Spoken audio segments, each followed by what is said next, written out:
See, in the last class, what we were doing, labour laws का introduction किया था, right? आपको ये समझाया गया कि लेबर लॉज कितने टाइप के होते हैं, इसलिए समझाए हम ताकि आप ये समझें कि सोशल सिक्योरिटी सिर्फ एक type of law.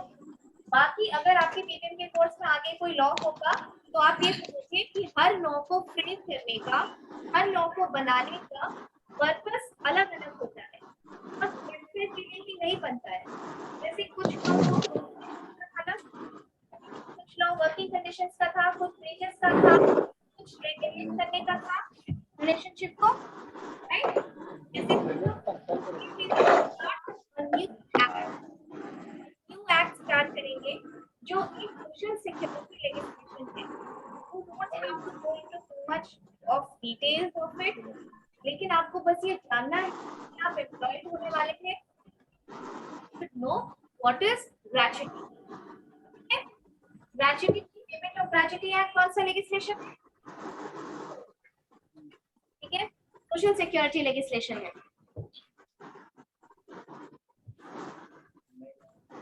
Gratuity. Then you start today with gratuity. See, आप बख्शीश मतलब समझते हैं? क्या होता है? आशीर्वाद देना।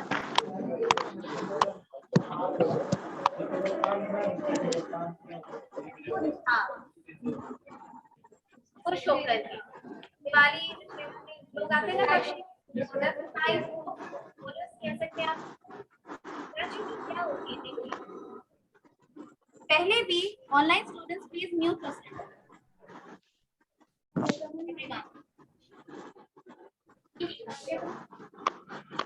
Payment of gratuity. देखिए, आज ग्रेजुएटी को एक लॉ की तरह पढ़ रहे हैं। We are studying it as law, as an act, but its original form was not like this, not an act, not bonus. पहले आज के जैसे प्राइवेटाइजेशन हुआ करता था कि आपके पास बहुत मल्टीपल अपॉर्चुनिटी है कि आप यहाँ जॉब छोड़े वहाँ पकड़ लिए, प्राइवेट भी इतना सारा है, कहीं ना कहीं पकड़ लेंगे। You know, this is the time before LPG era. Liberalisation, privatisation और ग्लोबलाइजेशन के बाद the pattern and nature of work बहुत चेंज हो गया। उसके पहले ऐसा नहीं था। एलपीजी में कॉन्ट्रैक्चुअलाइजेशन ऑफ वर्कर्स बहुत बढ़ गया, कॉन्ट्रैक्ट पे वर्कर्स रखे जाने लगे, प्राइवेट कंपनीज को बहुत बढ़ावा मिला। गवर्नमेंट ने ये रियलाइज किया कि अगर हम अपनी इकोनॉमी को ओपन नहीं करेंगे तो we will lag behind from the world. Okay, so before LPG things were not similar. पहले लार्ज स्केल इंडस्ट्रीज में ही वर्कर्स काम करते थे। आप सुने होंगे, या किसी कंपनी में भी अगर काम करते तो वो लंबा रहते थे। ऐसे छोड़ना इतना आसान नहीं था, अभी जैसे 2 साल करके स्विच करते हैं लोग। Then it was not like a practice. Happened back then. Online students, please mute yourself unless you have to ask some question.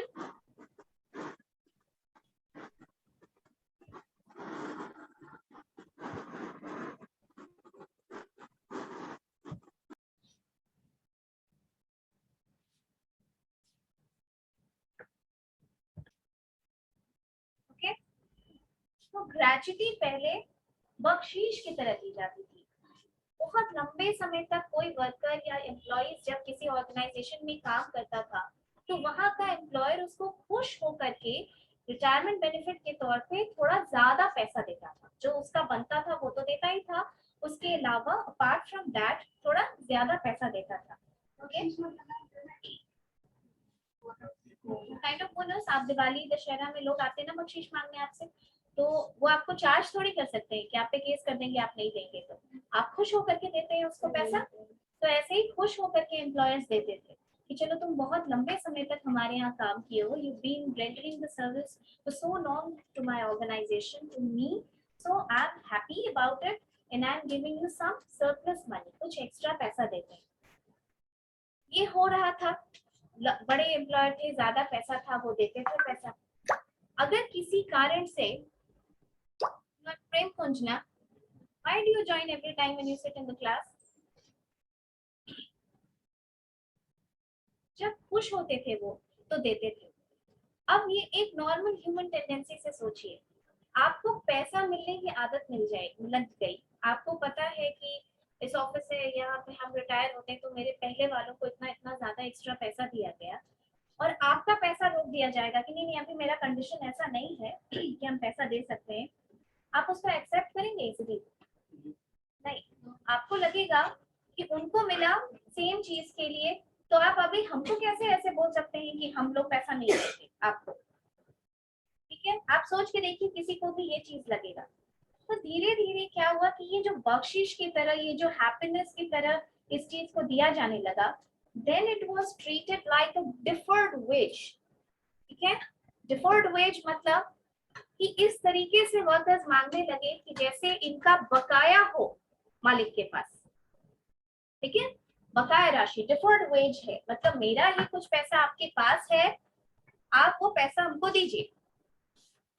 तो कभी कभी डिस्प्यूट हो जाता था कि मालिक कहते थे कि नहीं हम नहीं देंगे, और वो कहते थे कि मेरा अधिकार है, this is my right, you better give me. There were court cases, फिर कोर्ट में चले जाते थे वर्कर्स। काफी सारी जगह पे, काफी सारे स्टेट्स में कोर्ट केसेस हुआ इसको लेकर के, and to your surprise most of the court cases were given in favour of the workers. Workers के फेवर में कोर्ट केस दिया गया, फैसला दिया गया कि हाँ उनकी ही राशि है बकाई राशि, the employer must give that amount of money to the employees। फिर भी कोर्ट केस हुआ, लेकिन कानून तो नहीं बनाना। आपको कुछ प्रॉब्लम है, आप कोर्ट में चले, आपके मकान मालिक से कुछ प्रॉब्लम है, मान लीजिए कि टेनेंट्स के ऊपर कोई कानून नहीं है, मान लीजिए, हालांकि है, आपको प्रॉब्लम हुआ, you went to court, but that doesn't mean कि ये कानून बन गया, आपके फेवर में या आपके अगेंस्ट में फैसला दिया जाएगा। फिर ये चीज on the basis of court order चलने लगा कि भाई कोर्ट ऑर्डर के कि कोर्ट ने फैसला दे दिया तो अब एम्प्लॉयर को देना है। फिर कई जगह, कई स्टेट्स में ये स्कीम अग्रीमेंट की तरह दिया जाने लगा कि भाई एक अग्रीमेंट हुआ है एम्प्लॉयर और एम्प्लॉय के बीच में, तो हम कि पैसा आपको मिलेगा रिटायरमेंट के टाइम पे। तो इस तरीके से ग्रेचुटी का फॉर्म, उसका रूप धीरे धीरे धीरे धीरे बदलता है। खुश होकर के जो चीज आप देने लगे, जो एम्प्लॉयर्स देने लगे, उस चीज को बाअधिकार डिमांड किया जाने लगा कि नहीं ये तो मेरा अधिकार है, आप खुश होकर के नहीं दे रहे, ये मेरा अधिकार ही है। उसके बाद इतना होने के बाद ये यहाँ तक भी कोई लीगल रूप ग्रेचुटी का नहीं आया था, there was no legal form of gratuity.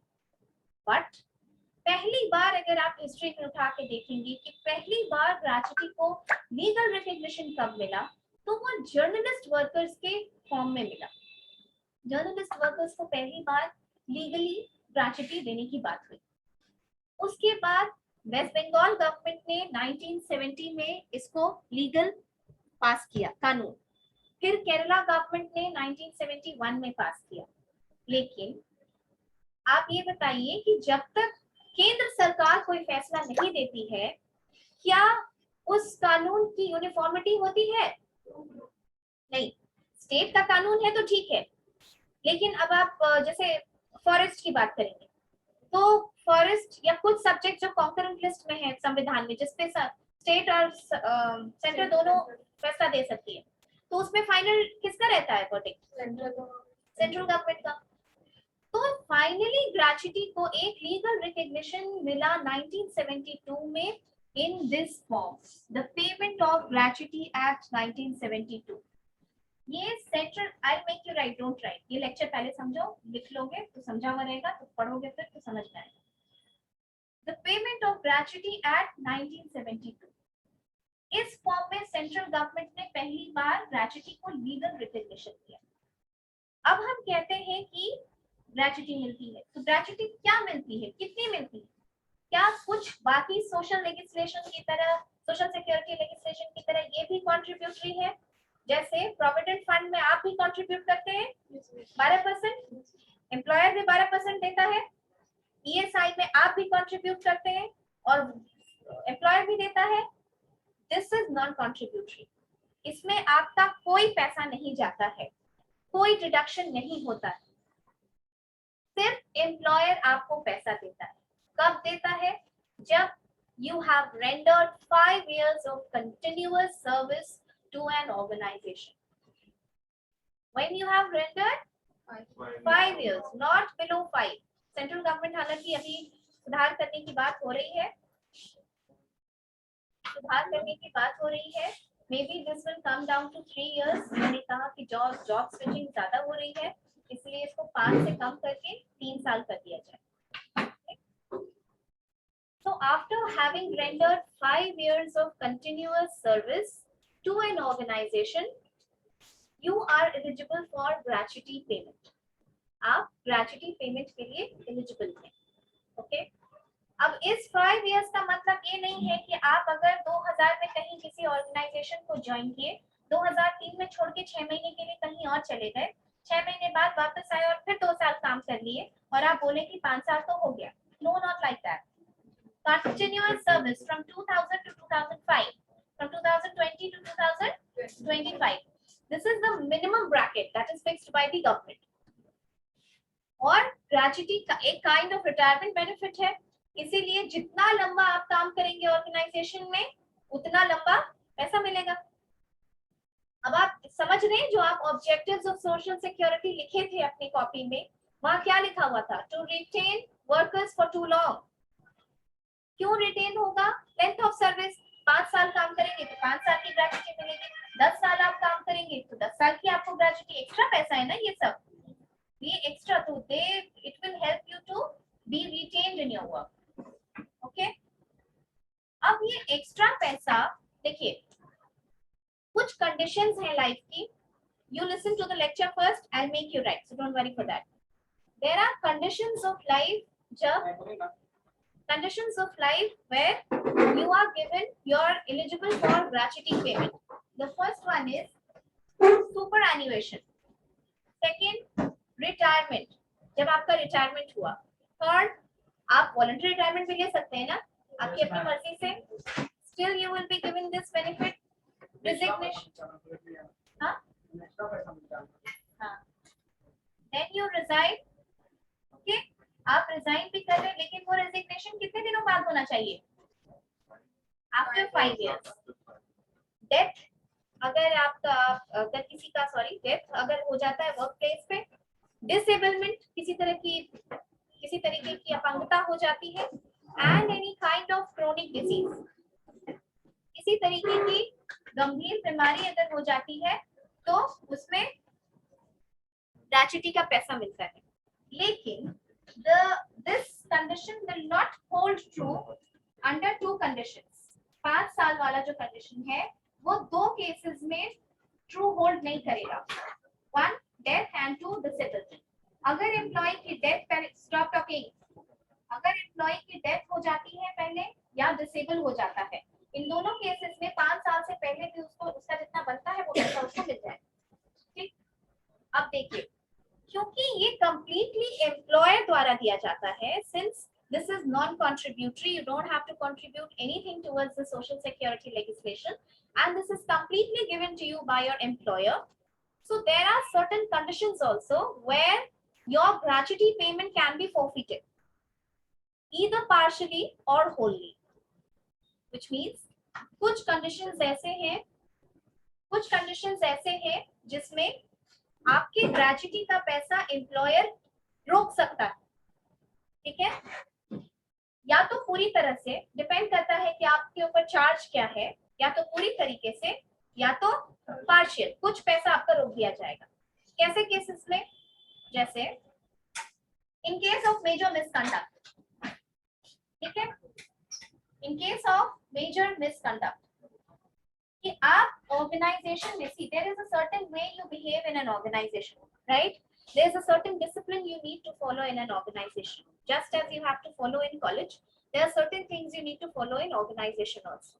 कई केसेस होते हैं कि मैनेजमेंट से कोई अनबन हुई, संकी तरीके का आदमी है, तो वो ड्रिंक करके चला गया ऑफिस और वहां पे अब्यूजिव लैंग्वेज में मैनेजर से बात कर रहा है, या फिर अब्यूजिव लैंग्वेज में मैनेजर से बात कर रहा है, या फिर और उसमें बीच बचाव करने की अगर उनके पीयर्स यानी उनके दोस्त अगर कोशिश करते हैं, साथ वाले, उनसे मारपीट हो रही है, बाहर मारपीट हो रही है, मैनेजमेंट के साथ कुछ ऐसा बर्ताव कर दिया गया जो कि एक्सेप्टेबल नहीं है, this behavior is not acceptable in your organization, then in this case your gratuity payment can be forfeited, either partially or wholly depending upon the employer and the charge that is there on you.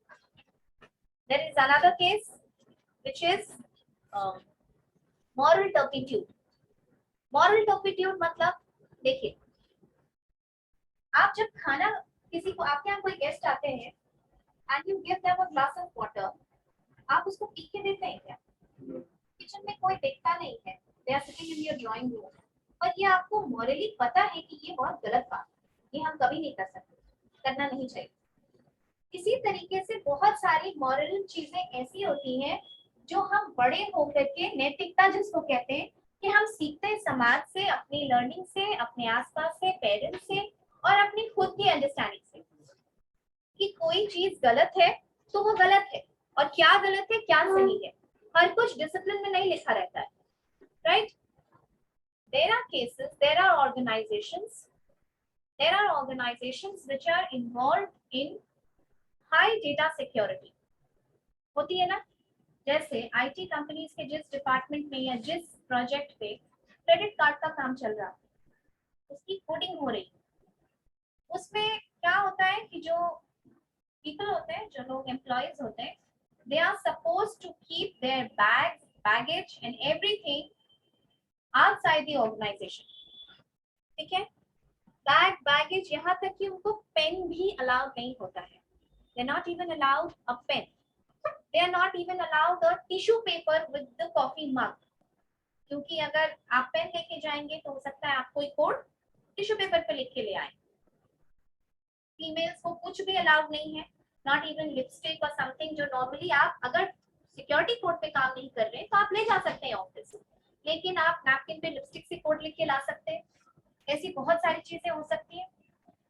और इतना होने के बावजूद अगर आप किसी तरीके से वो कोड बाहर कर देते हैं तो ये मॉरली गलत हुआ कि नहीं? देयर आर ऑर्गेनाइजेशंस जहां हर लैपटॉप में, ठीक है, वहां के लैंड में हर लैपटॉप में जो टॉप मैनेजमेंट होता है वो कुछ इंफॉर्मेशन शेयर करता है, कुछ बहुत सीक्रेट, कुछ बहुत एक्सक्लूसिव, कुछ कोडिंग, दवा की कंपनी है तो वहां के रिसर्च का फॉर्मुलेशन होगा, या बहुत सारी ऐसी चीजें हो सकती है जो आप अपने कंपिटिटर्स को नहीं बता सकते, बताना नहीं। For the same purpose you are not allowed a pen drive, ठीक है, आपको पेन ड्राइव अलाउड नहीं है क्योंकि आप डेटा बाहर कर सकते हैं, इस तरीके का कोई यूज भी अलाउड नहीं होता है, and still people have been found to अब आप पास पेन के आ रहे हैं, ये गारंटी तो नहीं है कि आपको कोविड नहीं होगा, आप जस्ट प्रिकॉशनरी मेजर्स ले रहे हैं, जितना ले सकते हैं उतना लेंगे, है ना? फ्रॉड तो इतना बड़ा स्कैम हुआ है कि शेयर मार्केट में इतने बड़े बड़े दिग्गज बैठे फिर भी स्कैम हो जाता है ना, वही बात है। फिर भी people have been found to take a pen drive in their shoes, socks में डाल के या शूज में डाल के, कई लोग ऐसा काम किए हैं, पकड़े गए हैं, फायर हुए। वैसे केसेस में आपके ग्रेच्युटी का पेमेंट नहीं दिया जाएगा। Then there is another case which is damage to employer's property. आप यहाँ कॉलेज आएंगे, आपके चेयर तोड़ दें, ब्लैक बोर्ड तोड़ दें, पंखा तोड़ दें, एसी खराब कर दें, you're not supposed to do this, आपको फाइन चार्ज किया जाएगा। लेकिन आप ऑफिस में रहेंगे तो आप बच्चे तो नहीं है कि आपको फिर भी यहाँ पे एग्जेम्प्ट किया जाएगा कि चलो लड़कपन में तोड़ दिया तो आपको हैवी फाइन इंपोज किया जा सकता है, but when you are working in an office, आप कहीं से क्षमनीय नहीं है इस बात से कि आपने एम्प्लॉयर की प्रॉपर्टी डैमेज कर दी, राइट? वैसे केसेस में भी आपका पैसा सीज हो सकता है। Another, riotous or violent behavior. What is this? What is the meaning of this word? दंगा। किसी ऑर्गेनाइजेशन में कभी पुरानी मूवी देखें, मिल्स, फैक्ट्रीज वगैरह की, कैसे धीरे धीरे भड़काते भड़काते भड़काते भड़काते स्ट्राइक करवा दिया जाता है। ये बहुत, हाँ, ट्रेड यूनियन यस मैम काम करता है, बहुत छोटे स्केल से धीरे धीरे उकसाया जाता है कि तुम्हारे अधिकार का हनन हो रहा है, ये प्रॉब्लम है, तुम मैनेजमेंट से लड़ो, पहले भी ये हो चुका है, blah blah blah blah. ठीक है, this is riotous or violent behavior. ठीक है, राइटस या वायलेंट बिहेवियर. आप अगर किसी तरीके की इस एक्टिविटी में पाए जाते हैं कि आपने मैनेजमेंट के खिलाफ भड़काया है, किसी तरीके का कोई नुकसान पहुंचाने की कोशिश की है, या लोगों को गलत डायरेक्शन में इंस्टिगेट किया है, then your gratuity payment can be seized. Okay, अब देखिए, ग्रेच्युटी का पेमेंट मिलना चाहिए. एक्स्ट्रा पैसा होता है. कितना एक्स्ट्रा होता है?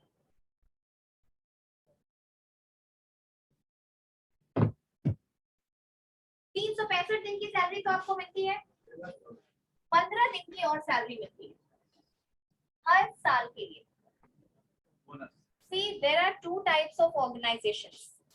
ठीक है, I'll explain it to you and then I'll make you write. Fine. So unless you listen to me carefully, the writing won't help you. There are two kinds of organization. One is perennial organization and the other one is seasonal organization. Perennial organizations are those organizations where the work is carried out for all 12 months of the year. But seasonal organization का मतलब है कि 12 महीने उसमें काम नहीं होता है, सीजन के हिसाब से 6 महीने या 7 महीने ही काम होता है. तो पेरिनियल ऑर्गेनाइजेशन में 15 दिन पर साल एक्स्ट्रा पैसा मिलता है और सीजनल में 7 दिन का एक्स्ट्रा पैसा दिया जाता है. समझ में आया? आपको सीजनल से ज्यादा मतलब नहीं है. आप ध्यान रखेंगे कि 15, कोई पूछेगा या अपने कॉन्सेप्ट के लिए बोलेंगे तो 15 दिन.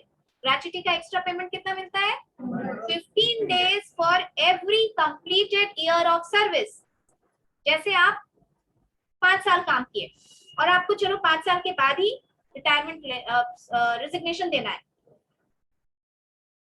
फर्स्ट ईयर का 15 दिन, सेकेंड ईयर का 15 दिन, थर्ड ईयर का 15 दिन, 4 फिर 5, तो आप जोड़ेंगे तो ये काफी पैसा हो जाता है, क्योंकि ये जनरली लोग रिटायरमेंट के टाइम लेते हैं, तो काफी हैवी अमाउंट हो जाता है ग्रेच्युटी का, है ना. अब देखिए, मंथली वेज वर्कर्स के लिए तो आसान है, एक दिन का सैलरी निकाल, 15 दिन की सैलरी तो एक दिन की निकालनी होगी ना, पहले उसको 15 से मल्टीप्लाई करेंगे. मंथली वेज जो वर्कर्स होते हैं उनकी एक दिन की सैलरी निकालना तो आसान है, जो जितना मंथ की सैलरी फिक्स्ड है उसे डिवाइड कर दो नंबर ऑफ डेज. लेकिन जो पर डे वेज पे वर्कर्स होते हैं, जैसे जो प्रोडक्शन वगैरह से लिंक्ड होते हैं ना, उनकी एक दिन की सैलरी फिक्स नहीं होती है. इट डिपेंड्स कितने यूनिट्स प्रोड्यूस किए, आज ज्यादा हो गया, आज कल शायद कम हो जाएगा, तो उनका एक दिन का सैलरी कैसे निकलेगा? उनका एक दिन का सैलरी ऐसे निकलेगा कैसे? स्टैटिस्टिक्स. स्टैटिक का मतलब होता है कांस्टेंट. देखिए, डेली वेज, इसको कॉपी में लिख लीजिए, फिर एरो दे के बाद में लिख लीजिएगा. Write down.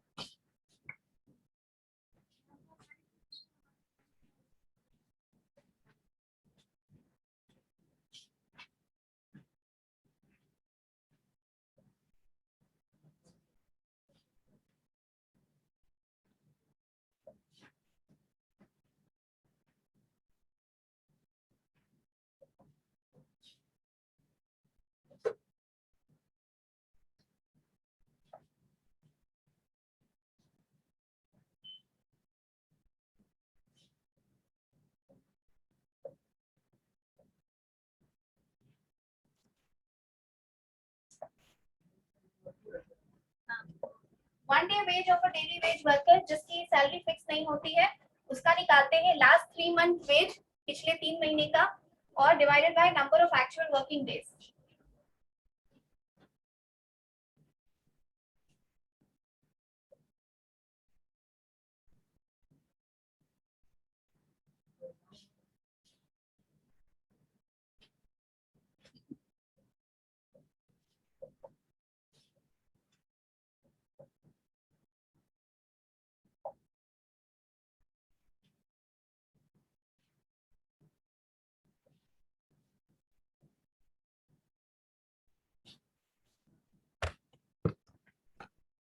One day wage of a daily wage worker is equal to last 3 months wage divided by number of actual working days. Actual working days मतलब संडेज जो वर्किंग नहीं होता है उसको हटा दिया जाता है। फिर नीचे जिनकी मंथली सैलरी फिक्स्ड होती है, 1 day wage of a monthly wage worker is equal to last month wage. फिर भी तो वो काउंट होगा। इसमें देखिए इसका 4 संडे, अगर किसी में 4-5 आ भी गया तो भी ये 26 ही रहता है, क्योंकि इसका कैलकुलेशन में कॉम्प्लिकेशन आता है, इसलिए ये फिगर सेम रहेगा चाहे ज्यादा भी हो तो भी। Last month wage divided by 26।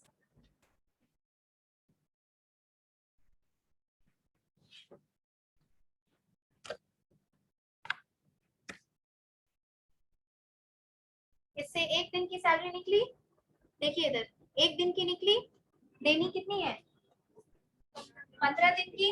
एक दिन का मान लो कि 500 रुपए निकलता है, मान लो उस साल का 15 दिन का देना है, इनटू मान लो 10 साल काम किया, इतना निकल जाएगा। ग्रेच्युटी बेसिक और डीए को प्लस करके उस पे मिलता है ये, और ये 500 नहीं होता है, बहुत पैसा होता है, ग्रेच्युटी का पैसा काफी आता है। Done writing? अब आपको समझ में आया ये चीज? अच्छा है, ग्रेच्युटी का जब कैलकुलेशन होता है तो जब हम लेंथ ऑफ सर्विस का कैलकुलेशन करते हैं, ठीक है, मान लो किसी ने 27 साल 27 years 5 months and 2 days काम किया, किसी ने 22 साल 8 months 5 days काम किया। इस केस में आप इसको कितना साल मानेंगे? 27 and a half। इस केस में 23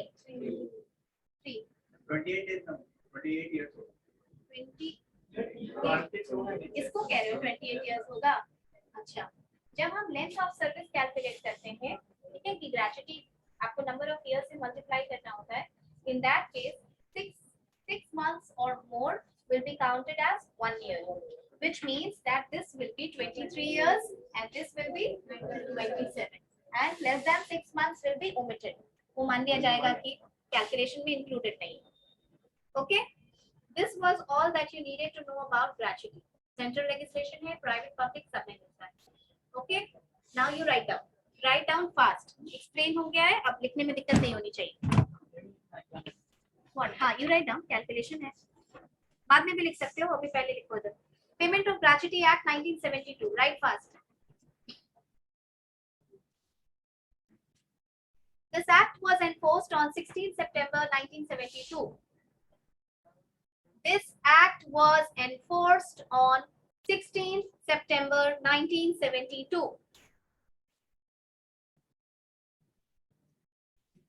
कब आया ये act? 16 September 1972।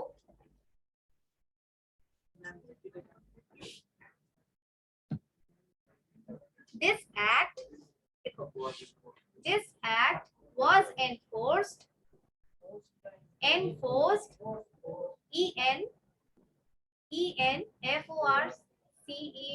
enforced on 16 September 1972. Done? Date लिख लिया? Now, in the country, some employers of large scale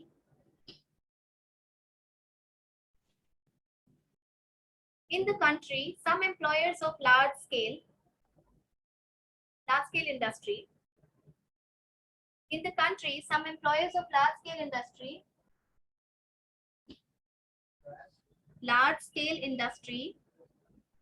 started the tradition of gratuity payment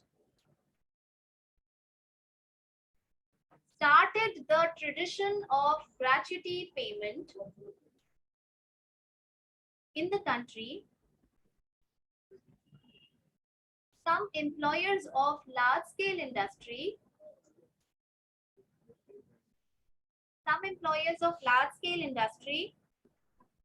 started the tradition of gratuity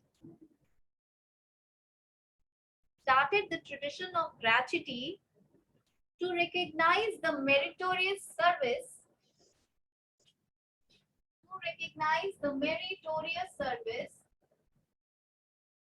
meritorious की spelling देख लो board पे.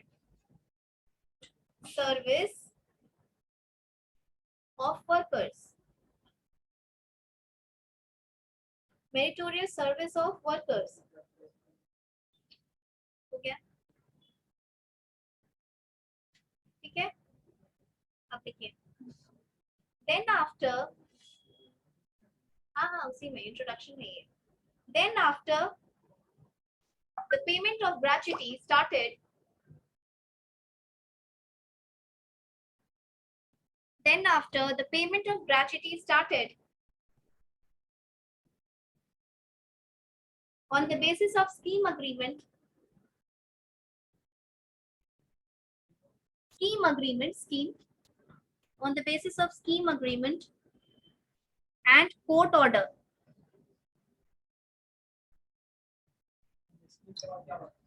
Scheme agreement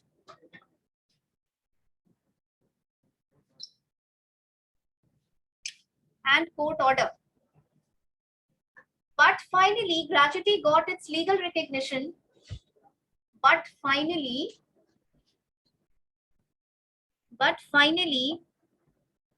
gratuity got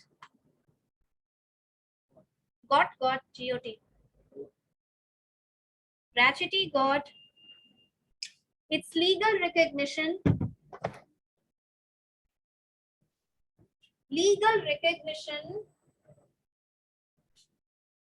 In the form of the Payments of Gratuity Act 1972. यहाँ जो board पे लिखा हुआ. In the form of the Payments of Gratuity Act 1972.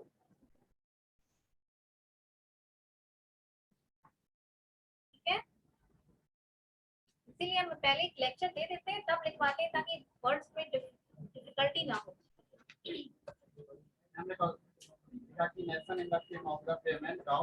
Gratuity यहाँ लिखा हुआ है. Gratuity Act 1972.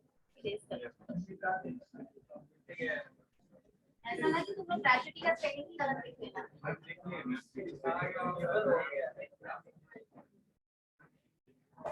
Payment of Gratuity Act 1972. Ma'am sound नहीं आ रहा. Right. It is passed by introduction. लिखो. Heading दो introduction.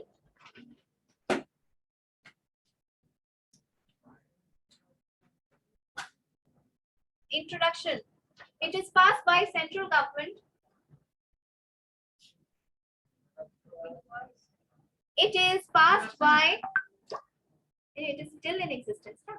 It is passed by central government, so it extends to the whole of India.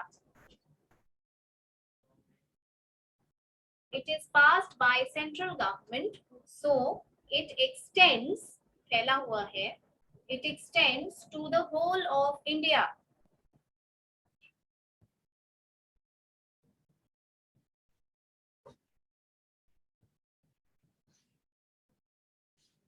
So it extends to the whole of India. It is a social security legislation.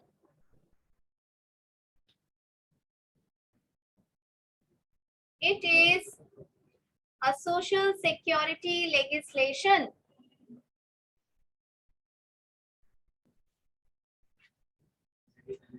Legislation, law.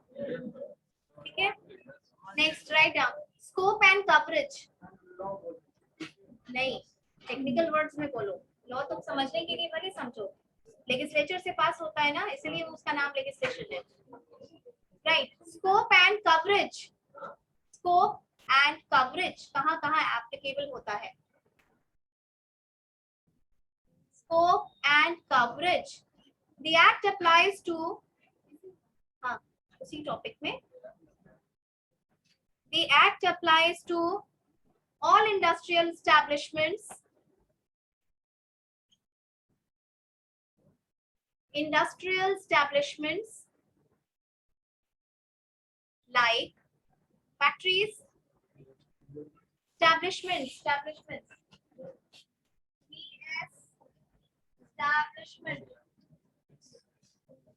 like factories, mines.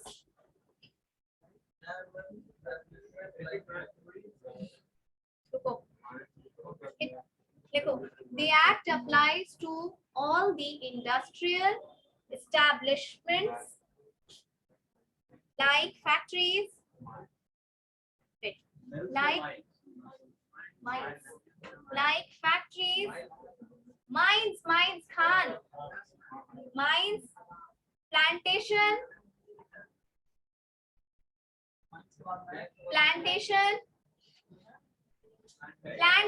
bagan, plantation, oil field,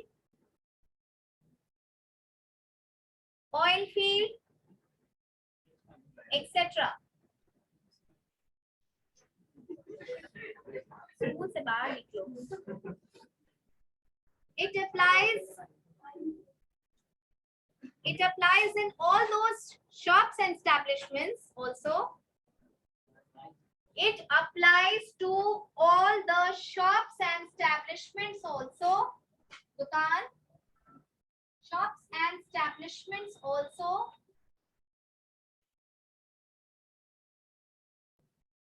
It applies in all the shops and establishments also where at least 10 persons are employed.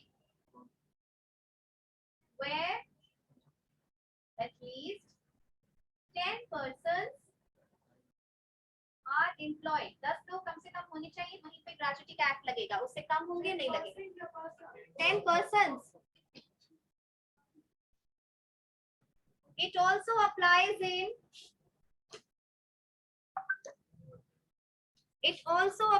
in school, club, trust, society, etc.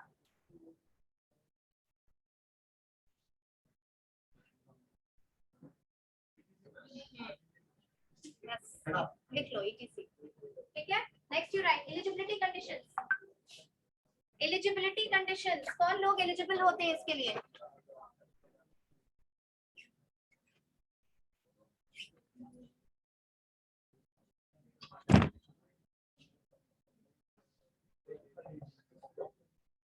Write down first.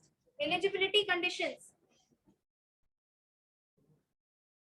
पूरा तो नहीं होगा, बस eligibility लिख के छोड़ दीजिए. If any employee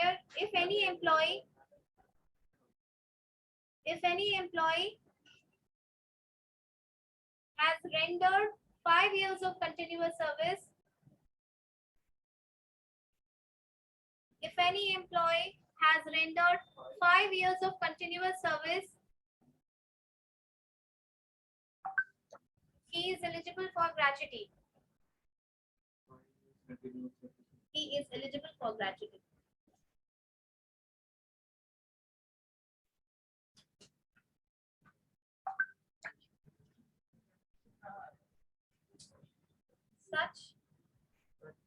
Such provisions shall not apply in case of death and disablement.